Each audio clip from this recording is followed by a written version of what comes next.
once you have been convicted of DUI or you've pled guilty to DUI, there's no way to remove it from a driving record. Again, depending on the courthouse, there's procedures that we can follow to try to increase the odds of a dismissal. Anything other than a non-moving violation could be very serious for a CDL holder.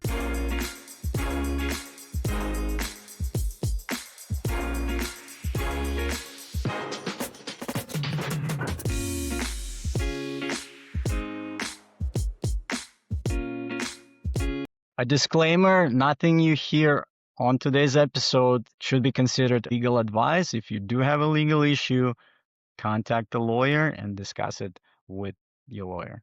Hi, Brandon. How are you? Thank you so much for joining us. Brandon, can you briefly tell us about your legal background and the types of cases that you are usually handling? Of course. So I work for primarily a family practice. It's the Davis Law Group. We primarily handle criminal and traffic defense, as well as Secretary of State hearings, which is helping people through an administrative hearing with the Secretary of State regain their driving privileges after they've been either suspended or revoked. I've been practicing for about 16 or 17 years now. I went to law school in Chicago and been in the area ever since. All right. And when we're talking about losing driving privileges, what are some of the most common reasons why that happens? Number one is DUI. Oh, So the vast majority of the hearings that we do are for people who have been convicted of DUI and as a result had their driving privileges revoked by the Illinois Secretary of State. The only way to ever drive again is through a hearing with the Secretary of State where you can apply for driving privileges, typically first driving with a restricted driving permit and then eventually with full reinstatement of your driving privileges. But DUI is the number one by far Yeah. reason for revocation. Um, there's also suspensions for fraudulent issues with licenses, which are common, um, and people who have been involved with what we would refer to as a felony involving a motor vehicle. So a crime involving a motor vehicle also can lead to a license revocation that requires this type of hearing. Are you seeing any such cases or anybody is coming to you for help with the recent changes in the regulations regarding with non-domicile CDLs or immigration status, or not Um, in this state yet? not quite yet. Illinois allows driving privileges for those without social security numbers, Mm. people who are Mm. here undocumented. And often what happens is those people, I shouldn't say often, but it is relatively common, but those people will have obtained a license under a false name or false social. Oh. It might have been 20 years ago when they first came here and wanted to be able to work. And then what happens is now that they're eligible to receive a license, even though they don't have legal status, is they go in to obtain a license, but the Secretary of State connects the fraudulent license that they obtained previously with their legal information, and that's considered fraud. And those people will have their license ultimately suspended for 1 year. However, we can then help them get a driving permit to drive, at least for work purposes, during that suspension period. But it's a Mhm. little different than what you were asking, but it's Well, yeah, that's interesting. along the I same lines. haven't Yeah. even considered that before, and that applies to people who, for example, obtained personal driver's license some time in the past, but now they want to receive a commercial driver's license, and that resurfaces, right? Yes, absolutely. Mm, okay, wow, that's interesting. my question regarding the DUI, because we had several cases and we usually do have a lot of questions about it. So when driver, like CDL, commercial driver, had a DUI, how easy, I know it's super expensive probably, right? Just to get to the state without this DUI violation. But is it even possible? Because a lot of times people say, or companies say, well, we cannot take this driver even after 5 years past DUI, like 10 years past DUI, because of the insurance is so expensive. And like in your point of view, is it possible and how easy it is to clean up a record from the DUI? I know it might sound silly, but that's what Well, everybody wants to know. it's a good question. The reality is that once you have been convicted of DUI or you've pled guilty to DUI, there's no way to remove it from a driving record. Even if you receive what's called and we can get into this because it's related to traffic Mhm. tickets, et cetera. But even if you are not convicted of DUI and you receive what's called court supervision, which is not a conviction for most of us, um, it's not even eligible for expungement under current Illinois law. So that record is going to stay with you forever. Whether or not it impacts you as time goes on with insurance or with employment is another question. But there is no way to remove it from a record. The only thing you can do is avoid pleading guilty to the DUI in the first place. If possible, Mhm. challenging it at trial or attempting to negotiate a reduction of the offense. It would have to be changed in order to protect your CDL. And I don't want to get into the weeds here, as we say, but with a DUI, there's two parts to a DUI case. There's the initial sanction, which is called the summary suspension, which suspends your driving privileges. This is for everybody, including CDL holders, either 6 months for a first offender, either 6 months or 1 year, depending on whether or not you took a breath test and failed it, or refuse the breath test, which is the longer 1 year suspension. That's the first part. And the second part is the criminal charge of DUI.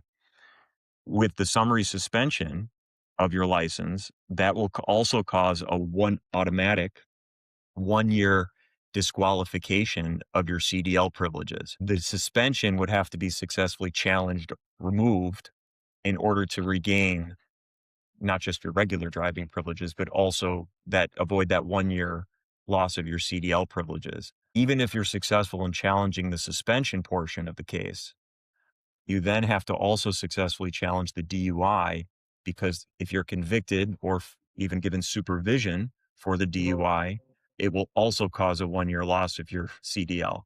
So you have to fight it on both ends. If you can't challenge the DUI, if the only backup resolution would be having it reduced or amended to reckless Mhm. driving. If a Mhm. DUI is amended to reckless driving, it will not cause on its own, would not cause a 1 year disqualification of your CDL privileges. And just to clarify, disqualification is essentially the same thing as suspension. I'm sure that's the legal term for loss of CDL privileges is disqualification, but it's a suspension of those privileges. So yes, DUI is very challenging for a CDL holder, and it needs to be handled the right way from the start in order to attempt to prevent the loss of not just your driving privileges, but your job. And from the start, you mean from the moment you get pulled over, right? Well, as soon as you have an opportunity, to call your lawyer, that Mhm. should be your first phone call. There's things that should be done before your first court date that can increase the odds of a better outcome for Mhm. a DUI charge. So yes, Okay. immediately, as soon as possible. And kind of jumping ahead, you did mention expungement, right? And that was one of the questions I was going to ask further down the line, but not just related to DUI, but just any type of negative things that are on driver's record, especially commercial driver. It negatively affects pretty much everything, insurance, job prospects, and things like that. So maybe if you could explain what expungement is and, what types of violations could be potentially removed, and yeah, how does that work? And this is a common misperception, but expungement really doesn't apply to traffic offenses. The law in Illinois, at least, only applies to criminal charges. So we can attempt to remove things from somebody's criminal background through expungement or what we call sealing. Hmm. Depending on the resolution of the case, it's either expungement or sealing. But going to your question, as far as cleaning up somebody's driving record, the only way to remove something from a driving record is through what's called a motion to vacate, which is where, let's say it's a speeding ticket that a driver decided to pay, not realizing the impact it would have on him or her. Um, we file a motion with the court to reopen the case. We have to bring the ticket back in front of the judge in order to try to change the outcome of the case. So change it from what was a conviction to a different disposition, which would then allow us to have the Secretary of State remove it from their record. That can be a very challenging thing to do, but it is something that we do quite often. Much of the chances of success for something like that depend primarily on what courthouse, Hmm. what municipality, or if it was the state, what police department, I should say, because that will dictate which prosecutor is handling the case. And some prosecutors are open to those sorts of motions and amendments, and the same thing goes for certain judges. So it's important to have a lawyer who knows the ins and outs of that particular courthouse. I talk to drivers all the time, professional drivers who send us a copy of their driving record and say, how can you clean this up? I have to give a lot of them bad news and say, it's not going to happen. I don't, I'm willing to pay whatever it takes, which is music to a lawyer's ears. But we don't take those cases because we don't want to leave drivers back in the same position that they were in when they hired us. So unless we know that there's a high chance of success, or even a reasonable chance of success, which we'll lay out very clearly to our clients, we won't even attempt those motions. It's a waste of time and money, and that doesn't help our reputation. So it's important to find a local lawyer first and foremost to help you try to clean up those tickets. But if you have multiple tickets, each one of those tickets will have to be brought back into the same courthouse where it was originally assigned. Even if you didn't have a court date, it's still assigned to a courthouse, depending on what police department had issued the ticket in the first place. Does the age, so to speak, of the ticket matter at all? Like, is it better if the ticket is very old because that police officer might not be with the force anymore or transferred, or is it the opposite? Like, it's the really old case, we don't want to deal with it anymore.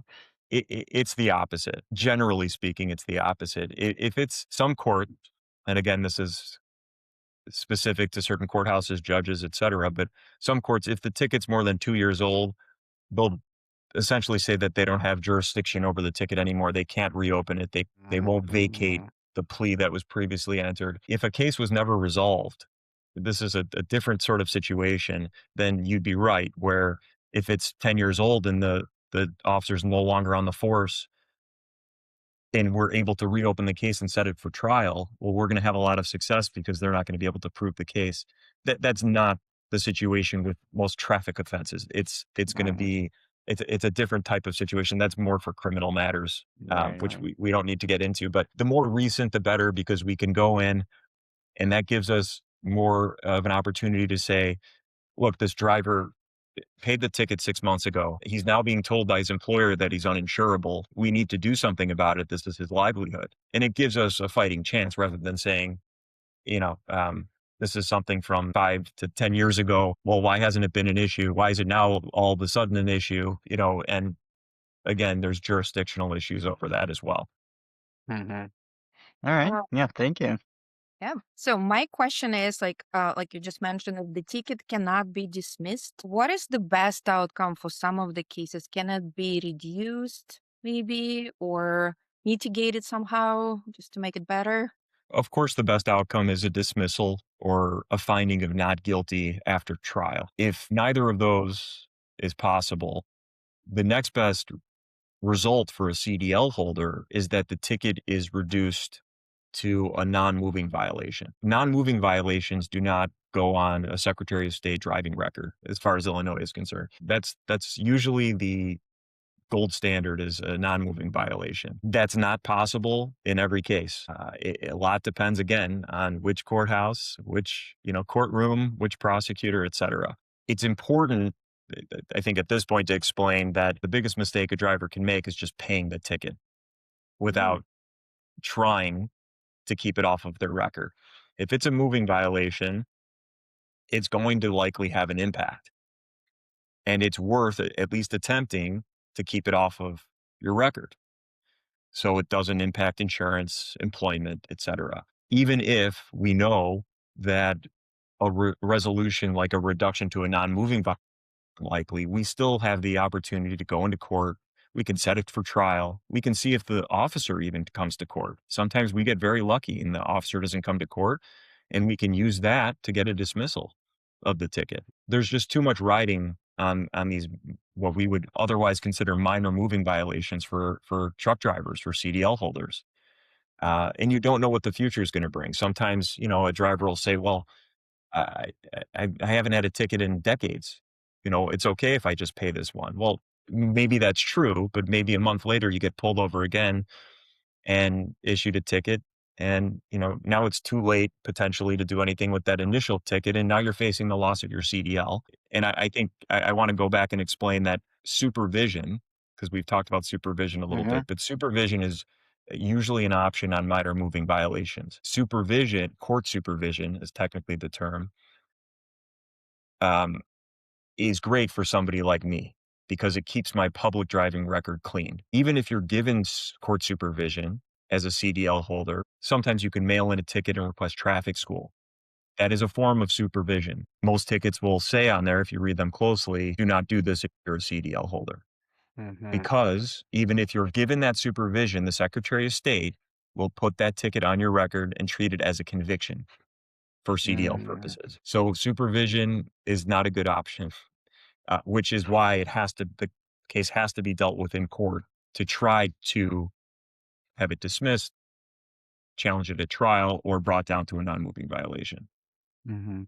And that was also one of my questions, the difference between CDL drivers or any kind of professional driver versus just personal drivers. We understand that the impact is a lot bigger of just receiving a citation, but as far as the process goes, or the way a prosecutor or a judge look at those drivers at those cases, is there a difference there? Absolutely. Some certain courthouses that I practice in, the judge will ask, one of the questions is, does your client have a CDL? Because they will not agree to reduce a charge for a CDL holder.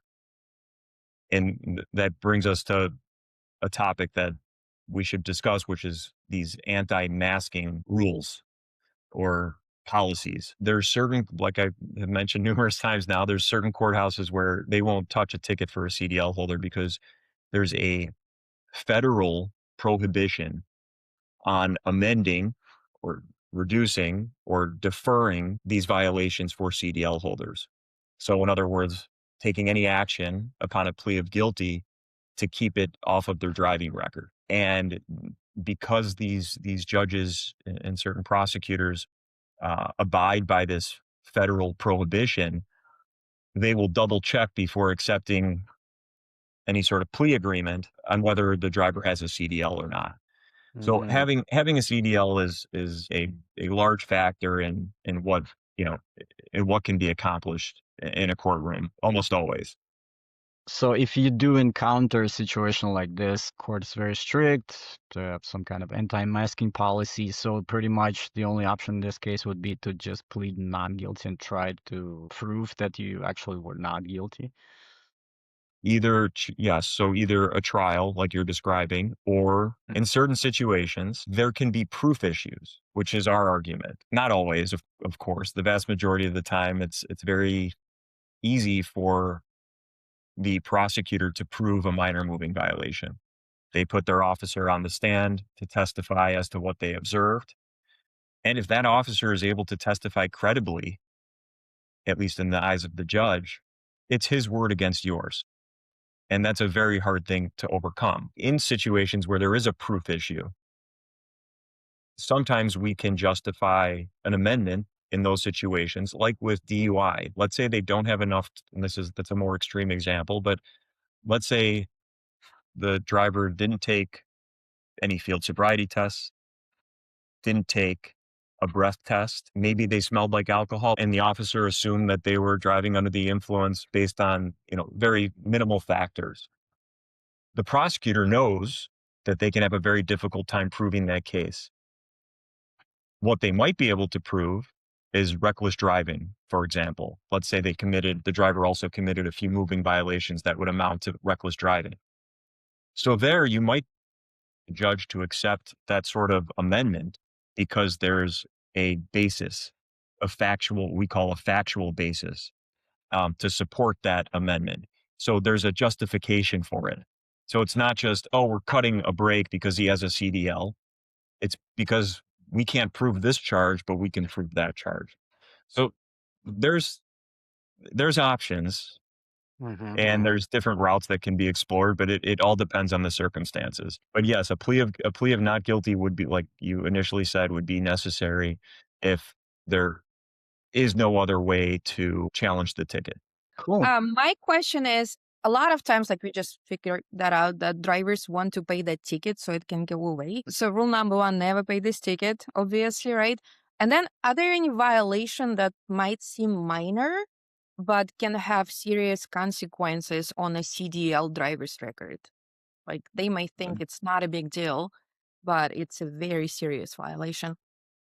Well, anything other than a non-moving violation could be very serious for a CDL holder. There are the Secretary of State under Illinois law, there are certain violations that are classified as what we would call serious violations for CDL holders.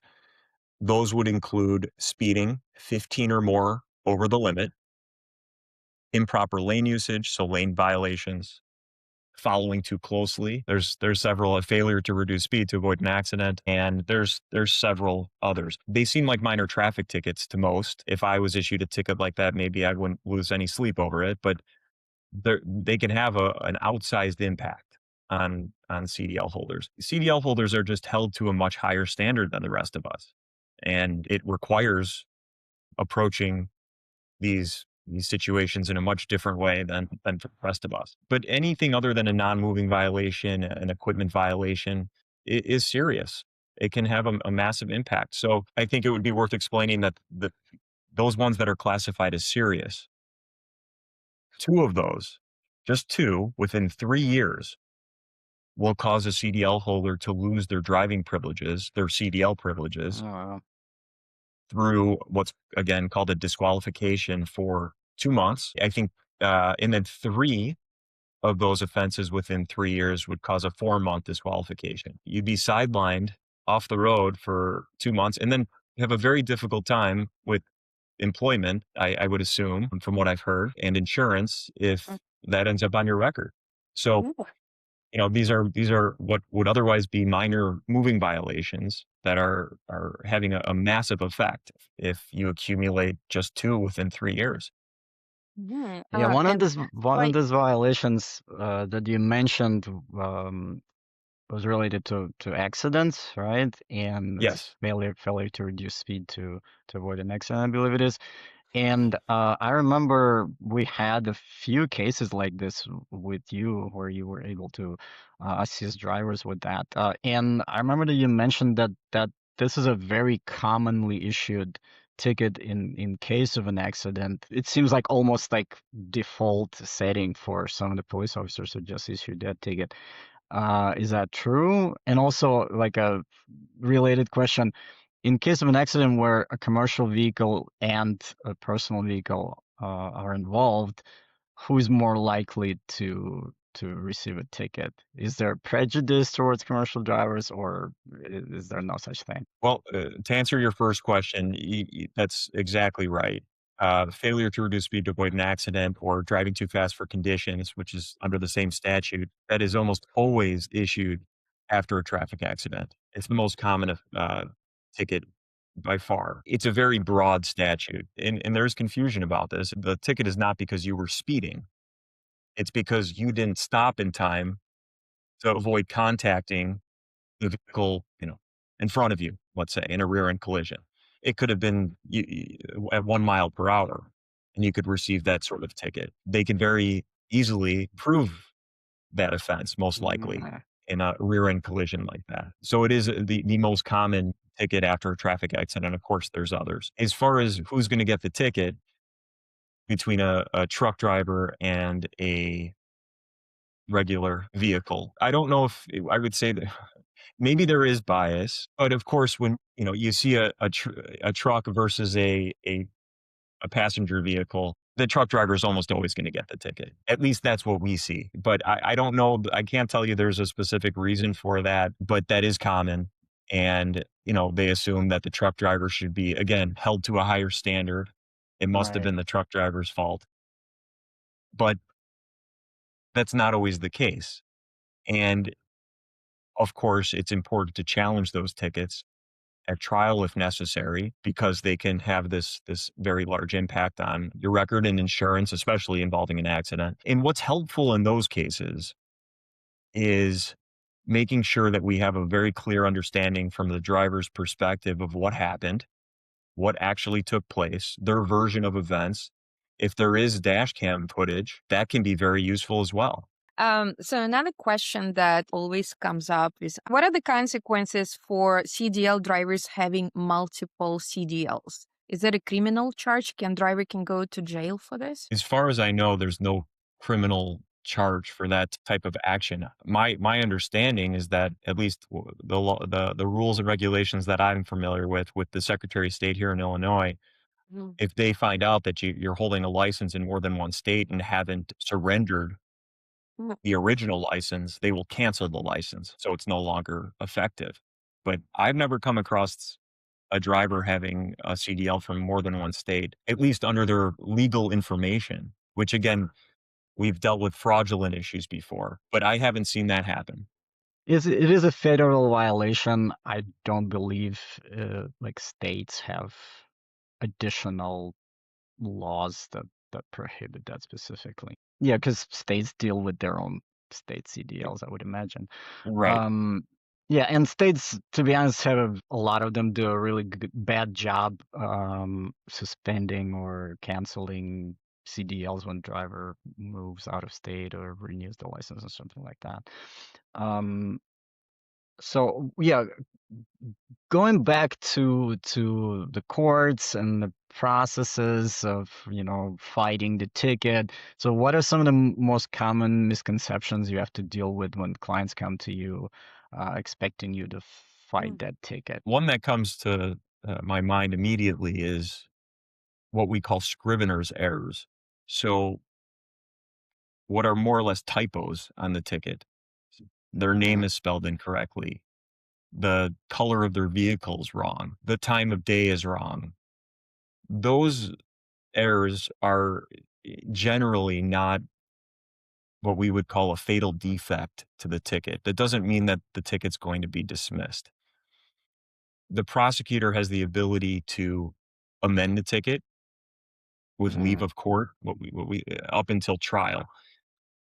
Those errors are usually negligible. Now, if a ticket, let's say we go to trial for a client on a traffic violation and there's errors all over the ticket, we can try to use those errors to challenge or the the officer's credibility. Um, but usually those types of errors mean nothing. And oftentimes we're told by clients, well, this should be easy. The color of my vehicle's wrong. That's that's not going to amount to what you think it's going to. The other misconception just generally is how easy it should be to challenge a ticket without much evidence. In other words, the officer doesn't have anything on video. And we're asked, well, how could they prove it? Well, the proof is going to be what we would call testimonial evidence. The officer is going to get on the stand under oath and tell his version of events. And of course, we have the ability to cross examine the officer and challenge him. But if he's very good at testifying and has done it hundreds of times before and has a lot of experience and knows what to say and how to say it, it can be extraordinarily challenging, even if you're willing to get up on the stand, the driver, and say, well, that didn't happen. Who's the judge going to believe? It's not always as clear cut as drivers would like to think. We had a case where I think the driver was cited for using a cell phone or something, and attorney wasn't able to help him. And then either the driver himself or the owner of the company said, "Well, did the lawyer request like cell phone tower records or something like that?" So I think a lot of people have this perspective of procedures for traffic tickets from like TV shows and movies, and they imagine this jury and those uh, heated arguments between defense and prosecution. But the reality is not quite that. Is that correct? We're up against that challenge every day with, our clients. We love our clients. Many of them have and rightfully so, have this idea in their heads of how court proceedings actually are versus what the reality is. We will do everything we can to challenge a ticket for a client, but it it worked out with the lawyer you're describing. Sometimes it's not possible, and cell phone records are not going to be. It's not going to be possible to obtain those records. And let me something like that, but I'll speak specifically to that because I hear this sort of thing all the time. Most judges, if somebody's charged with a cell phone violation, which is a serious offense in a commercial vehicle, one of those that can cause the loss of your CDL if you get two within 3 years. Oftentimes, the judges will say, if the phone was in your hand, that's enough. It doesn't matter if you're like this, talking to somebody, or have it up against your chin resting there, or you're surfing the internet or texting. I mean, none of these things are in your hand is going to be enough for the judge in most cases, unfortunately. So cell phone records might even, again, we're going down a path that we won't even go down. Even if it showed no activity on your phone, no phone calls made, it doesn't mean that you weren't using your phone in some capacity. You weren't surfing the web. It, it's irrelevant. It's irrelevant. Well, you've handled a lot of cases for us, for our clients, for our drivers. There was one specific case we wanted to highlight where it was a very loaded traffic stop with a whole bunch of violations, from no valid CDLs, and Yeah. there's expired license plates, and a whole lot of other overweight ticket. And you managed to get, I think, all those charges dismissed. What goes into some of those cases? Like how is it even possible to get a loaded ticket dismissed? Well, it all depends. One of the things that we do is depending on the courthouse, there's procedures that we can follow to try to increase the odds of a dismissal. In one county that we practice in, we automatically set those cases for trial. We do that because we know that the judge in the courthouse that we're discussing will automatically dismiss all charges if the police officer isn't there. Sometimes we get very lucky. Some of those tickets can also be challenged by providing proof of compliance. So we can go in and show that the drivers obtained their, if it was I'm not referring to this particular situation, but if it's a CDL related ticket, improper classification, they go in and they get their CDL learner's permit. You can show that they're on track to remedy the situation. The truck is now properly registered, things of that nature. And to say, look, this is somebody, another hardworking guy or woman who is on the right path, is doing the right thing, and we can use that as leverage in negotiation to work out a dismissal just on those grounds. Yeah, But of great. course, that's not always the case. Every case is different. And speaking of which, luckily, most of our drivers that we work with the ones who've been driving for a long time, they do understand that not everything depends on the lawyer, right? And the lawyer might be excellent and still lose a case if there was a violation. But some of the drivers, especially newer ones, when the verdict is guilty, they get very upset, start asking for refunds, and say, well, lawyer didn't do anything. So how do you fight that didn't do anything mindset, and what are some of the things you do in every single case, regardless of the outcome? Well, I think it's important that the attorney is very clear with the client from the outset as far as expectations. If you're Mhm. talking to a lawyer who, first of all, if you're going to have a lawyer represent you as a CDL, you better make sure that lawyer understands CDL law. Not all not all lawyers are created equal in that regard. You also want to make sure, as I said before, that they are familiar with the courthouse where your case is pending, because, as I've said numerous times, it makes a massive difference. And when you have that sort of experience with those courthouses, it's easy enough to tell a client, look, these are the realistic outcomes. This is what you, there's no guarantees ever. So I think expectations have to be very clear from the outset, and that avoids those sorts of difficult conversations for the most part after a case is resolved. And we are very aware of the challenges for truck drivers. I mean, you're out there every day. Something like this, getting pulled over and getting a ticket, even a minor one, even though there are really no minor ones, could really ruin your day, your week, your month.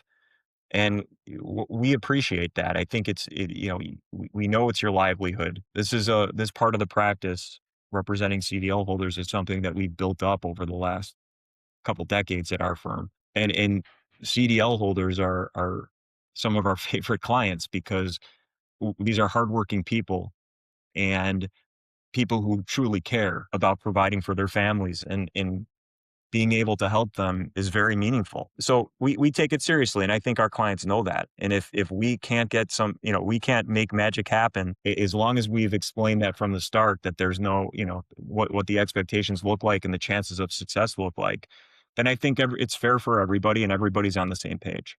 Yeah. So my question will be like on this final note. Let's say if a CDL driver is not sure whether he needs an attorney or not, what is the next safest step? Most lawyers are happy to a free consultation to review the ticket, talk to you about the situation, and give you an honest opinion.